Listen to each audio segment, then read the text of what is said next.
भैया अनुदेशकन को तो भाई साहब ये साल 2026 बड़ा बढ़िया लग रहा है। भैया खुशखबरी पे खुशखबरी मिल रही है। सबसे बड़ी बात है उनका मानदेय बढ़ा दिया सुप्रीम कोर्ट के माध्यम से। अब सरकार उनको रेगुलर करेगी और सरकार रिव्यू पिटीशन दायर कर रही थी, इसलिए गई थी कि भैया हम पैसा नहीं दे पाएंगे उनको एरियत। तो यहाँ पर सुप्रीम कोर्ट ने तो ये कह दिया कि इनको आपको रेगुलर भी करना पड़ेगा। अब सरकार फंस गई साथियों।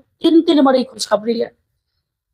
एरियर का अगर पैसा मिलेगा 2017 से 9 लाख रुपया, एक अनुदेशक को 9 लाख रुपए मिलेंगे साथियों, 9 लाख रुपए से ज्यादा। पूरी खबर आपको बताने जा रहा हूं, इसलिए साथियों चैनल को सब्सक्राइब कीजिएगा। जी हाँ साथियों, यार सपोर्ट करो यार, चैनल को सब्सक्राइब करो, लाल रंग का सब्सक्राइब बटन दबाओ।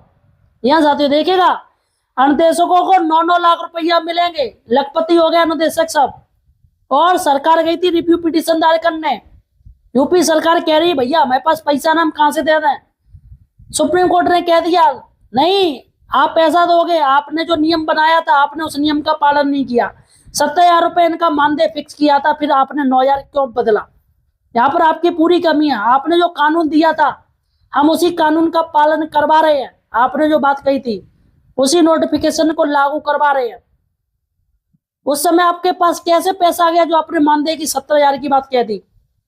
जब आपके पास पैसा नहीं था तो 70,000 नहीं बोलना चाहिए था, उनको एक्चुअल बताना चाहिए था। 70,000 के नाम पे 9,000 रुपए दे रहे हो, 7,000 रुपए दे रहे हो, ये गलत है। सुप्रीम कोर्ट ने साथियों बिना सुनवाई के ही सरकार की याचिका रिव्यू पिटीशन खारिज कर दी। सबसे बड़ी बात है एरियर का उन्होंने कह दिया, और ये भी कह दिया कि अब तो आपको रेगुलर भी करना पड़ेगा। देखिएगा साथियों, एक छोटी सी न्यूज है, काफी ज्यादा इंपॉर्टेंट है साथियों। करीब 24 से 25 हजार अनुदेशक हैं, उनको साथियों एक उम्मीद बन गई है ये भैया, हाँ जस्टिस है, जस्टिस है। और माननीय जस्टिस साहब दोनों देवता हैं साथियों, जस्टिस साहब दोनों देवता हैं। इसलिए साथियों उन्होंने बिना किसी सरकार के दबाव से फैसला ले लिया। बहुत बड़ी बात है साथियों। इसमें से एक जस्टिस साहब है विक्रमनाथ, बहुत बढ़िया इंसान है, जो 2027 में ही रिटायर होने वाले हैं। इनका एक MC सिंगला केस भी चल रहा है, वही इसकी पूरी देखरेख कर रहे हैं। हम यहाँ पर साथियों अनुदेशकों के लिए उन्होंने एक बहुत बड़ा फैसला दे दिया। यहाँ साथियों एक न्यूज देखिएगा, प्रदेश के जूनियर हाई स्कूल में कार्यरत 24,000 से अधिक अनुदेशकों को पिछले 9 साल का एरियर मिलने का एवं नियमितीकरण की उम्मीद बढ़ गई है, रेगुलर होंगे। सुप्रीम कोर्ट ने द्वारा उत्तर प्रदेश सरकार की पुनर्विचार याचिका यानी रिव्यू पिटीशन में सभी मॉडिफिकेशन आवेदन खारिज करने से वे काफी खुश है, साथ ही इसे जल्द लागू करने की मांग कर रहे हैं। अनुदेशक संघ के अनुसार इससे 24,296 अनुदेशकों को लगभग 9 लाख रुपए का एरियर मिलेगा। बहुत बढ़िया साथियों, बहुत बढ़िया, बहुत बढ़िया। ये रक्षाबंधन गिफ्ट हो जाएगा, अगर सरकार दे दे तो रक्षाबंधन गिफ्ट बन जाएगा इनका। सुप्रीम कोर्ट ने बृहस्पतिवार को कहा, अपने आदेश में कहा कि इस मामले में 4 फरवरी 2026 को पारित निर्णय में पुनर्विचार की कोई कानूनी आवश्यकता नहीं है। अतः राज्य सरकार द्वारा दाखिल समीक्षा याचिका यानी रिव्यू पिटीशन को निरस्त किया जाता है, बिना सुनवाई खारिज कर दी। हटो यहाँ से। सभी लंबित संशोधन स्थगन अर्जियां स्वयं ही निस्तारित मानी जाती हैं। जो भी कुछ है आपने डाल रखा है या सोचा है सब निस्तारित हो गई।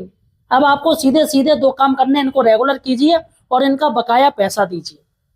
परिषदीय अनुदेशक कल्याण एसोसिएशन के प्रदेश अध्यक्ष विक्रम सिंह ने बताया कि सुप्रीम कोर्ट ने अपने पूर्व के आदेश में कहा कि 1 दशक से अधिक समय से इन अनुमोदित अनुदेशकों को मात्र 7,000 रुपए मासिक मानदेय पर रखना अनुचित है। साथ ही 2017-18 से 17,000 रुपए मासिक मानदेय देने और उस समय से देय अंतर की राशि एरियर भुगतान संबंध के में आदेश भी दिया है। उन्होंने कहा कि सुप्रीम कोर्ट ने बिना न्यायोचित कानूनी प्रक्रिया के मानदेय में ही की गई कटौती को अप्रमाणिक एवं असंगत माना है। भाई आप ये बताइए आपने नोटिफिकेशन निकाला 17,000 का, फिर आप 9,000 दे रहे हो, 7,000 दे रहे हो, 7,000 रुपए दे रहे हैं शुरुआत। क्या आपने इसका कुछ किया? कोई नोटिफिकेशन आपने निकाला, कुछ क्लेरिफिकेशन दिया? नहीं दिया, सीधे सीधे आप 7,000 रुपए देने लगे, जो कि गलत है। आपने कुछ किया ही नहीं। विक्रम सिंह ने कहा है कि संगठन मुख्यमंत्री बेसिक शिक्षा मंत्री में शासन से मांग करता है कि उच्चतम न्यायालय द्वारा 4 फरवरी को दिए फैसले के क्रम में अनुदेशक के स्थायीकरण में मानदेय संबंधी दिशा निर्देश के अनुपालन के लिए जल्द शासनादेश जारी करें।